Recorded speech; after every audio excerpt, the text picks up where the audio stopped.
அண்ணா சீரியல்ல இன்னைக்கு என்ன நடக்க போகுதுன்னு பார்க்கலாம் வாங்க வீடியோக்குள்ள போலாம். தனியன் ஒரு 2 3 பேர்த்த கூப்பிட்டுக்கிட்டு அவங்களுக்கு சொல்லி கொடுத்துட்டு இருக்காங்க. என்னையா நான் சொன்னதெல்லாம் நல்லா புரிஞ்சுதா, நல்லா கோவப்படணும், ஆத்திரப்படணும், அடிக்கணும், நான் சொன்ன மாதிரி நீங்கள் நடிக்கணுங்கிறாங்க. நாங்கள் நடிச்சு போடுவோம், நீ முதல்ல அட்வான்ஸையோ இல்லை பணத்தையோ கொடு, காசை கொடுத்தீங்கன்னா தான் நாங்கள் நடிக்க முடியும் அப்படிங்கிறாங்க. யோ நீங்கள் நடிச்சு முடிங்க, அதுக்கப்புறமா நான் பணத்தை கொடுக்குறேங்கிறாங்க.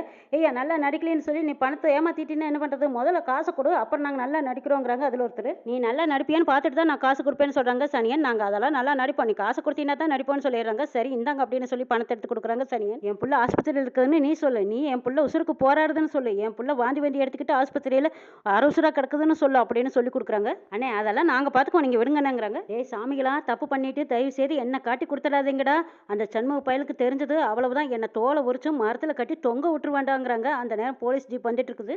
டே தேவையில்லாமல் என் மேலே பொய் கேஸ் போட்டு உள்ள வைக்க பார்க்குறியான்னு சண்முகம் கேட்குறாங்க. டே பேசுறதெல்லாம் நிறுத்துறா, சும்மா என்னமோ டைலாக் பேசிக்கிட்டு வாடா போலாம் அப்படின்னு கூட்டிகிட்டு போகிறாங்க முத்துப்பாண்டி. இப்போ நீ இதை கழட்டி விடலாமல்ல, தேவையில்லாமல் பஞ்சாயத்து தலைவரை அவமானப்படுத்துறியான்னு சண்முகம் கேட்குறாங்க. என்னடா பெரிய தலைவர் அப்படின்னு சொல்லிட்டு உடனேயோட தள்ளுறாங்க முத்துப்பாண்டி ரைட்டரை கூப்பிட்டு இந்த சண்முக பையன் விஷத்தை கலந்துட்டான், தண்ணியில் விஷத்தை கலந்து அந்த தண்ணியை குடிச்ச குழந்தைங்க எல்லாம் உயிருக்கு போராடுறாங்க. அதுல ஒரு குழந்தை செத்தாலும் இவன் முடிஞ்சான். ஓ என்னைய வேடிக்கை பார்க்குறேன், நான் சொல்ற மாதிரி எழுதுங்கிறாங்க. ஐயா எழுதுற அப்படின்னு கான்ஸ்டபிளும் சரி ரைட்டரும் நீங்க சொல்ற மாதிரி எழுதுறாங்கிறாங்க.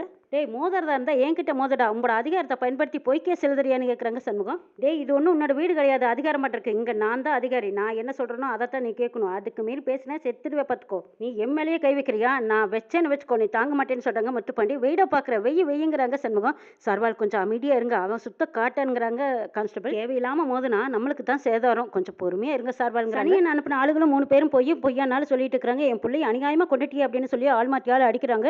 யோ போலீஸ்காரன் தான் பொய் கேஸ் போட்டு என்னை வந்து உள்ள தள்ளிட்டான்னு பார்த்தா நீங்களும் என்ன தெரிஞ்சுக்காம வந்து அடிக்கிறீங்களே, உங்க பிள்ளைய நான் கொல்லுவேனா அப்படின்னு கேட்குறாங்க சண்முகம். என் பிள்ளை உன்னால செத்தே போச்சுன்னு ஒருத்தர் சொல்றாங்க. யோ என்னையா சொல்ற, அப்படியெல்லாம் ஒரு கேஸ் இல்லவே இல்லைன்னு சொன்னாங்களே, அப்படி இருக்க நீ என்ன இப்படி வந்து சொல்றேன்னு கேட்குறாங்க கான்ஸ்டபிள். யோ கான்ஸ்டபிள் கொஞ்சம் பேசாம அமைதியாரியா, அவதான் சொன்னார்ல, நீ பேசாம கம்முன்னு கேட்டுக்கிட்டு நில்லு அப்படிங்கிறாங்க முத்துப்பாண்டி. யோ இது போலீஸ் ஸ்டேஷன், உன் புள்ள செத்துருந்தாலும் அங்கே ரைட் இருக்கிறாரில்ல அவர்கிட்ட போய் சொல்லி கம்ப்ளைண்ட் எழுதி கொடுங்க அப்படிங்கிறாங்க முத்துப்பாண்டி. அந்த ஆளுகளும் போய் எழுதி கொடுக்க போறாங்க. இன்னைக்கு செத்தான், வாழ்க்கை முழுக்க உள்ள தூக்கி வைக்கிறேன்னு நினைச்சிட்டு இருக்காங்க முத்துப்பாண்டி. அருமகரத்தை எலெக்ஷன்ல நீ எப்படி ஜெயிக்கிறேன்னு நானும் பாக்குறேங்கிறாங்க முத்துப்பாண்டி. இப்ப சண்முகத்துக்கு நல்லாவே புரிஞ்சு போச்சு. அப்போ அம்பட்டு வேலையும் உன்னோட வேலை தானான்னு சண்முகம் கேட்கறாங்க. டேய் என்னடா அப்படியே என் பேர்ல திருப்பி சொல்றேன்னு கேட்கறாங்க முத்துப்பாண்டி. அல்ல கோலப்பையில தர்மகரத்தை எலெக்ஷன்ல நான் ஜெயிக்க கூடாதுன்னு இம்பட்டு வேலையை நீ பாத்தியன்னு கேட்கறாங்க. கோலப்பையில் என்னை யாருமே தடுக்க முடியாதுல்ல, நான் வெளியில் வந்ததும் அம்பட்டி பற்றி என்ன பண்ணுறேன்னு பாரு, உனையும் உங்கள் அப்பனையும் ஓட விடலைன்னா என் பேர் சண்முகம் இல்லைங்கிறாங்க. ஓஹோ என்னையே நீ அடிப்பியா, என்னையே எடுத்து பேசுவியா அப்படின்னு சொல்லிட்டு அந்த லத்தி எடுக்கிறாங்க. சர்வால் வேண்டாம் சர்வால் அப்படின்னு ஓடி வந்து தடுக்கிறாங்க. எங்க இருந்தாலும் அவர் நம்ம ஊர் பிரசிடண்ட், மக்களால் தேர்ந்தெடுக்கப்பட்டவர், அவர் மேலே கை வச்சா பெரிய பிரச்சனை ஆயிடுது. சர்வால் விட்டுருங்கன்னு கெஞ்சிட்டு இருக்கிறாங்க. இவனை எல்லாரும் முன்னாடியும் தான் அடிக்க முடியாது, இவனுக்கு இருக்கு அப்படின்னு சொல்லிட்டு ஜெயிலுக்குள்ளே தள்ளுறாங்க முத்துப்பாண்டி. என்னையா பொய் கேஸில் உள்ள ஓடுற, உன்னை அழிக்காம விட மாட்டேன்னு சொல்கிறாங்க சண்முகம்.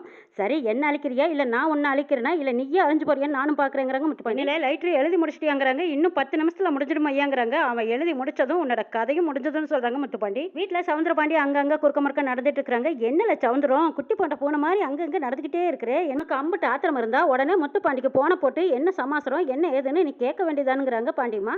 அக்கா முக்கியமான சமாசரம், அவனுக்கு நம்ம போன போட்டு தொந்தரவு கொடுக்கக்கூடாது, அவனுக்கு நிறைய வேலை இருக்கு, அவனே கால் பண்ணி சொல்லிட்டு நம்மளுக்கு அப்படிங்கிறாங்க. சவுந்தரம் நீ சொன்ன மாதிரி அவன் வேலையை முடிச்சிருப்பானான்னு கேட்குறாங்க.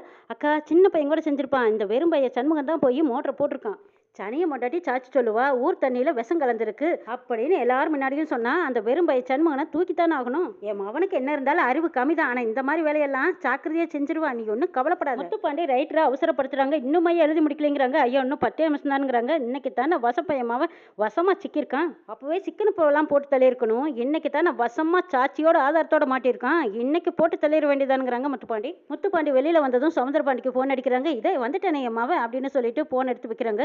எல்லாரும் கேட்குற மாதிரி அந்த போனை கொஞ்சம் விசைய வை அப்படிங்கிறாங்க பாண்டியம்மா. அக்கா ஸ்பீக்கரில் போடுன்னு சொல்ல, இது கூட உனக்கு சொல்ல தெரியலையாங்கிறாங்க. சரி போடுடா ஏதோ ஒன்றும் அப்படிங்கிறாங்க. இல்லையே முத்துப்பாண்டி நான் சொன்ன வேலையை நீ சரியா செஞ்சிட்டியா, ஒரு நல்ல விஷயமா காது குளிர்ச்சியா சொல்லுன்னு கேட்குறாங்க. அவனை அள்ளிக்கிட்டு வந்து அடைச்சு வச்சிருக்கேன்னு சொல்லுங்கிறாங்க சவுந்தரபாண்டி. பின் என்னப்பா நான் சும்மா விடுவேனா, உள்ளதான்ப்பா வச்சிருக்கேன், பயம்புள்ள அப்படியே முழிச்சுக்கிட்டே நிற்கிறான். இந்த தடவை அவன் பொண்டாட்டி வந்து நாட்டியமே ஆடினாலும் ஒன்றும் பண்ண முடியாது. இல்லையே முத்துப்பாண்டி கேஸ் நல்லா எழுதிட்டாங்களாங்கிறாங்க. 10 நிமிஷம் தான்ப்பா எழுதிக்கிட்டு இருக்கிறாங்க, எழுதிட்டாங்கன்னா அவன் கதையை முடிஞ்சிடும் பார்த்துக்குங்க. முத்துப்பாண்டி சாமி கிமன்னு வெளியில வந்துட போறான், ஜாமீன் கிடைக்காத கேஸா பார்த்து எழுதி போடு. அப்பா எப்படி பார்த்தாலும் இன்னைக்கு வெள்ளிக்கிழமை சனிக்கிழமை ஞாயிற்றுக்கிழமை 2 நாள் கோர்ட் லீவு, திங்கக்கிழமை தான், சனிக்கிழமை ஞாயிற்றுக்கிழமை 2 நாள் அவன் நம்ம பிடியில தான் இருக்க போறான். நம்ம கையில சிக்கின கரடி பொம்மை மாதிரி இன்னும் 2 நாளைக்கு நம்ம என்ன வேணாலும் செய்யலாம்ப்பா, தூக்கி போட்டு மிதிக்கலாம், கையை காலை உடைக்கலாம், எல்லாமே நம்ம இஷ்டம் தான்ப்பா. அடடா! கேட்கறக்கே எம்புட்டு சந்தோஷமா இருக்கு. அப்பவே நானும் படிச்சு போலீஸ் ஆகலையேன்னு எனக்கு வருத்தமா இருக்குதுங்கிறாங்க சவுந்தரபாண்டி. நானும் போலீஸ் ஆயிருந்தா எஸ்பி ஆயிருப்பேன். நானும் உன்னையோட சேர்ந்து அவனை நல்லா மிதிச்சு எடுத்திருப்பேன். மனசார லத்தியால வெளு வெளுன்னு வெளுத்திருப்பேன்ல நானு. அப்போ நீ எதுக்கு என்னைய போலீஸ் ஆக்கி விட்ட? உனக்கும் சேர்ந்து நானே வெளு வெளுன்னு வெளுத்திருப்பேன்ப்பா. அப்போ காலில் விழுந்து கெஞ்சுற அளவுக்கு அவனை வெளு வெளுன்னு வெளுத்து போடுவேன். அறுசுரோட தான் ஸ்டேஷனுக்கு போவான். அப்போ நம்ம பிரச்சனை எல்லாம் முடிஞ்சுதான்னு கேட்குறாங்க சவுந்தரபாண்டி. அப்பா இனிமே அவன் எப்பவுமே தலையெடுக்க முடியாதுப்பா. இந்த சண்முக பையன் இனிமே அவன் கதை அவ்வளவுதாங்கிறாங்க. நீ சவுந்தரபாண்டி மவன்கிறத தலை தூக்கிட்டீங்கிறாங்க. பாண்டி ரொம்ப நாளைக்கு அப்புறமா இப்பதான் உன் வாயால நல்ல செய்தி சொல்லியிருக்க. வீட்டுக்கு வா, உனக்கு வாய் நம்ம சீனி எழுப்பி போடுறாங்கிறாங்க பாண்டிமா. அத்தே சீனி என்ன சீனி மோட்டிவே கொடுத்தினாலும் நான் திம்ப அம்புட்டு சந்தோஷமா இருக்கேன்னு சொல்றாங்க முத்துப்பாண்டி. சரிப்பா எனக்கு உள்ள வேலை இருக்கு, நான் போய் பார்க்கட்டுமா அப்படின்னு முத்துப்பாண்டி சவுந்தரபாண்டி போன வைக்கிறாங்க. என்னக்கா என் பையன் எப்படி பட்டையை கிளப்பிட்டானான்னு சவுந்தரபாண்டி கேட்குறாங்க. சும்மாவா என் மருமவ சொன்ன வேலையை முடிச்சிட்டான்ல, எனக்கு இன்னைக்கு தான் ரொம்ப சந்தோஷமா இருக்கு. அவ வீட்டுக்கு வந்ததும் மறக்காம திருஷ்டி சுத்தி போடணும்ல, அவ அவனா கரெக்டா நடந்துட்டு இருக்கிறான்னு சிரிக்கிறாங்க. முத்து ஏட்டையா டீ வாங்கிட்டு போகிறாங்க. அதை முத்துப்பாண்டி கவனிச்சிடுறாங்க. யோ ஏட்டையா முத்து இங்கே கொண்டா, அது என்ன டீ அப்படின்னு கேட்குறாங்க. இது என்ன விச டீயாங்கிறாங்க. அக்யூஸ்டுக்கு டீங்கய்யா, ஒரு ரூபா குடிக்கிட்டோம் அப்படிங்கிறாங்க ஏட்டையா. முத்துப்பாண்டி அதை வாங்கி பரபரன்னு கீழே ஊற்றுறாரு. டீ பூரா குப்பரை கமுத்திட்டு டீ கொடுக்குறாரான். டீ இந்த ஒரு சொட்டு தண்ணி கூட அவனுக்கு கொடுக்கூடாது. டீ கடையில் கொண்டு டம்ளரை கொடுத்துட்டு வா போங்கிறாங்க. ஏட்டையா எதுவும் பேச முடியாமல் டம்ளரை வாங்கிட்டு போயிடுறாங்க. பரணி அங்கே வர்றாங்க. இதை சனியன் பார்த்துடுறாங்க. ஐயோ இந்த புள்ள வேற வந்துருச்சு, இல்லாத சட்டமெல்லாம் பேசுமே. இப்போ சின்ன ஐயா மறுபடியும் தோற்று தான் போக போகிறாங்க. இவ்வளவு தூரம் கஷ்டப்பட்டதெல்லாம் வேஸ்ட்டு தான் அப்படின்னு சொல்லிட்டு தலையில் முக்காட்டு போட்டு நின்று பார்க்குறாங்க சனியன். பரணி வந்ததும் முத்துப்பாண்டியை போய் என்னடா நினச்சிட்டு இருக்கிற, நீ இன்ஸ்பெக்டர்னா பெரிய இவனா நீ என்ன வேணாலும் பண்ணுவியா, உன்னை தட்டி கேட்க ஆள் இல்லைன்னு நினச்சிட்டியா? பரணி இது போலீஸ் ஸ்டேஷன், இங்கே நான் தான் அதிகாரி. என்னை வாடா போடான்னு பேசினேன், உன்னையும் தூக்கி உள்ள வச்சிருவேன்னு சொல்கிறாங்க முத்துப்பாண்டி. ஓஹோ என்னையும் அரெஸ்ட் பண்ணி நீ உள்ள வச்சிருவியா? இங்கே அரெஸ்ட் பண்ணடா பார்க்கலாம், உள்ள வெயிடா பார்க்கலாம், நானும் பார்க்குறேங்கிறாங்க பரணி. இந்த ஸ்டேஷனில் நீ இன்ஸ்பெக்டர் தான், ஒன்று டிஐஜி கிடையாது. என்னமோ மொத்த போலீஸ் டிபார்ட்மெண்ட்டு உன் கையில் இருக்கிற மாதிரி ஆடுற. எந்த ஆதாரத்தை வச்சு என் புருஷனை அரெஸ்ட் பண்ண ஆதாரத்தை காட்டுன்னு கேட்குறாங்க பரணி. யார் உனக்கு கம்ப்ளைண்ட் கொடுத்தது, நடந்ததுக்கெல்லாம் அவன் தான் காரணம்னு யார் சொன்னது இப்போ எனக்கு சொல்லுன்னு கேட்குறாங்க பரணி. எல்லா ஆதாரத்தையும் என்கிட்ட காட்டி ஆகணுங்கிறாங்க. எல்லா ஆதாரமே இருக்கு, ஆனால் உங்ககிட்ட காட்ட வேண்டிய அவசியம் இல்லைங்கிறாங்க முத்துப்பாண்டி. எல்லா ஆதாரத்தையும் என்கிட்ட காட்டி தான் ஆகணும். ஏன்னு கேட்டால் நான் அவரோட பொண்டாட்டி.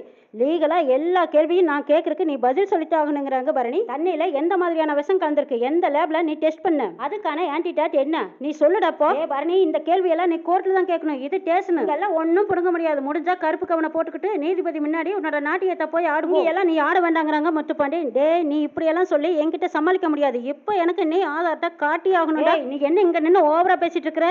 புருஷன் சொல்ற பாரு, அந்த ஒவ்வொரு வாரத்துக்கும் உன் புருஷனுக்கு அடி மேல அடி விழுவும், பரவாயில்லையேன்னு கேட்குறாங்க முத்துப்பாண்டி. ஏன் முன்னாடியே என் புருஷனை அடிப்பேன்னு சொல்றியா, இதுக்கெல்லாம் சேர்த்து நீ அனுபவிப்பேன்னு சொல்றாங்க பரணி.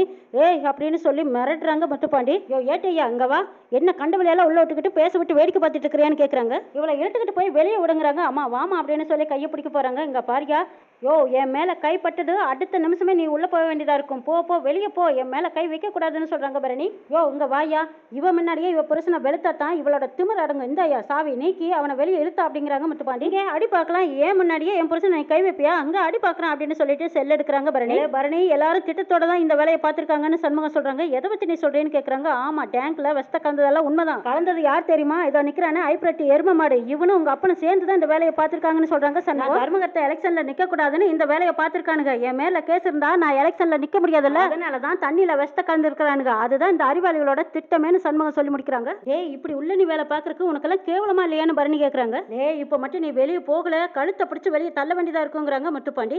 தள்ளித்தான் பாருன்னு நானும் சொல்றேங்கிறாங்க பரணி. இங்க பாருடா, உனக்கு 1 மணி நேரம் உனக்கு டைம் கொடுக்குற. 1 மணி நேரத்துக்குள்ளேயே நீ என் புருஷனை எப்படி எங்கிருந்து கூட்டிட்டு வந்தையோ அதே இடத்துல அதே மாதிரி கொண்டு வந்து விடணும். அப்படி நீ செய்யல அப்படின்னு சொல்லும்போது, இல்லைன்னா நீ என்ன செய்வே, என்ன செஞ்சு போட முடியும் உன்னால அப்படின்னு கேட்குறாங்க முத்துப்பாண்டி. செய்வேண்டா, கண்டிப்பா உன்னை வச்சு செய்வேன். காக்கி சட்டை போட்டதுனால தானே நீ இந்தாட்ட ஆடுற, அந்த காக்கி சட்டையை கழட்டி விட மாட்டேன்டா அப்படின்னு சவால் விடுறாங்க பரணி. முத்துப்பாண்டிக்கு பரணியை பார்த்து கொஞ்சம் பயம் வந்துருச்சு. ஐயோ யானை தன் தலையில மண் அள்ளி போட்டுக்கிட்ட மாதிரியே அப்பம் பேச்ச கேட்டு நம்மளே மண்ணை வாரி போட்டுக்கிட்டோமா அப்படின்னு பயந்து போய் நிற்கிறாங்க. என்னெல்லாம் நடக்க போகுதுங்கிறே ஒரு எபிசோட பார்க்கலாம்.